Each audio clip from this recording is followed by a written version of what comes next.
Hey everyone, let's talk about playing the A side of Overpass on CT. We're going to be discussing a variety of games from the top players on CT side of Overpass. These are from the recent lands, so it should be a good one. Before we get into the plays though, I must cover some absolute staples of the early round agenda that is often used for the plays below. First of all, there's this Molotov that goes towards Fountain Stairs that, similar to the outside smokes on Nuke, is never not thrown when the utility is affordable. This, as you can see, will get to the stairs just before the T's do and prevent any Fountain control for the T's if they are ill prepared for it. On top of this Molotov though, we have its partner in crime, the Playground Molotov. This blocks off the other option for the T's coming out of spawn stairs when heading towards A, opening up more opportunities for pushes as we shall soon see. On top of these mollies as well, this smoke is often thrown for the safety's sake. The chokes are rather big when it comes to A takes later down the line, so it's often ineffective to hold onto them as late as possible. Therefore, one is often used in situations like this just to help play a one-way around balloons, and lets you fall off safely if anyone pushes Fountain.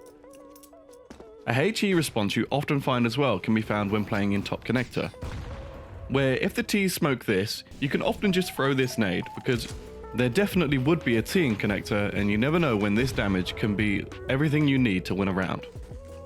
Okay, right, that's some of the nades you'll often find you have a habit of throwing pretty much every round over on A. Let's start taking a look at some setups the pros have been running, beginning with connector plays. Here we have a 4-man stack towards B that you might find necessary in your game sometimes. What we have Bit do is molly and smoke towards Fountain like usual and then head into connector. The plan for his squad is to take B short without dying from connector, and if Bit gets in trouble, he should be able to safely exit via B to preserve his life. In this round, we can see a good demonstration of what many need to learn on Overpass, but it's back to the preservation of life idea. They're in a 4v2 situation, and so Bit backs all the way off the site for the rest of the round. Overpass A side is one of the most awkward places to play as a CT. You can easily be left on an island without support if you're giving the T's a little bit of control. And this is just a skill you must learn to practice in game, just staying alive and safe, not overcommitting your hold to any area of the map that is not necessarily needed to be contested for you to win the round. Next up, we could take a look at quite a typical early hold that you probably are already doing yourselves but without the mollies. They use the double Molotovs out towards playground and stairs, and then holding over the top of your smoke on balloons. The Molotovs will allow you to play closer to the balloon stairs, which can give you a safer peak to hold if you have delayed the T's.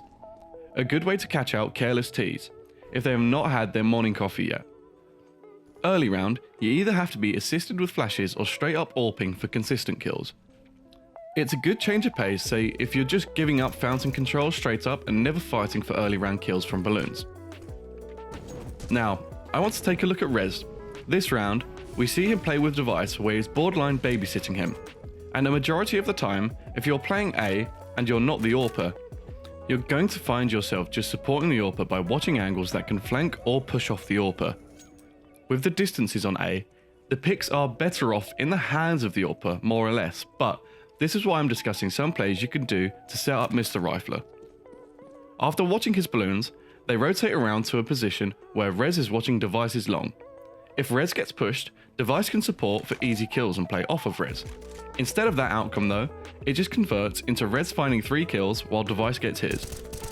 But you can see how this setup can easily turn into a cleanup between the two long. And to add to that supporting your AWPer piece, here we see this utility piece help set up Device push up long in the following round, finding 1 T at the time, but this could be all you need. A few lineups are all you need here that can just present opening kills for your AWP, all because you learned your nades for A. You can also use the AWP like a bait, where we see in this round of Astralis vs Nip, we have the iconic toilet setup put to use.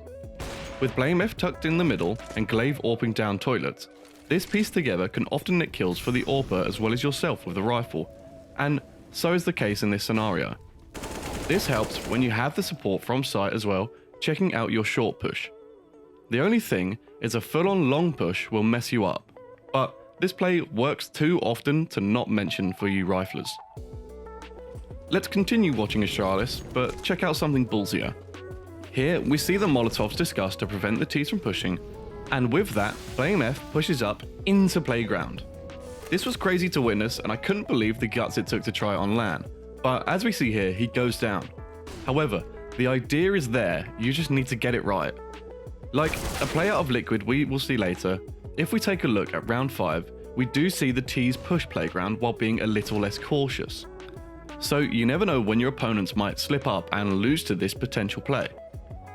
Right, speaking of Liquid, let's check out a push we saw out of Liquid against an Eco. Here we have Elige get flashed in with these flashes to find some really early kills. If we have a look at the enemy's perspective here, you're going to see how effective these flashes are for early peaks, and this explains how Elige can get such an easy 3k. Another change of pace that straight up just faces the Ts where they expect that area to be given theirs off the bat. If we check out the timing of the flashes, we can see that they're just perfect, and as a result it gets a 3k for Elige. But if you time it wrong, most of the time, you die like BlameF in the previous push. To keep the pushes going, let's just take a look at Nip this time against Astralis, where we have this balloon and long push turn into a playground slaughter that was assisted by this flash out of device. Hampus and Rez push from balloons and long respectively to shut down 2 players inside a playground. This then prevents any chance of the Ts returning to the A side of the map safely. It is again assisted with the use of our favourite Molotovs, and just another example of why you need to learn them. The lack of ceiling in this area makes it really easy to freehand any flash from top connector, enabling this aggressiveness. And with the discussion of flashes, I wanted to highlight my final piece. Coming from the major champions NaVi versus VP, where the use of mollies and flashes out of Boomich, we get this push from Bit into long corner. This was featured on my Bit video that seems to have taken off a little on my small channel. And there we see him use it twice in the major. A great push that has only found him kills and is all in all a great piece to add to your arsenal. Overpass may not be the most popular map when it comes to the non-pro player base, but it's a great map to get into, I think.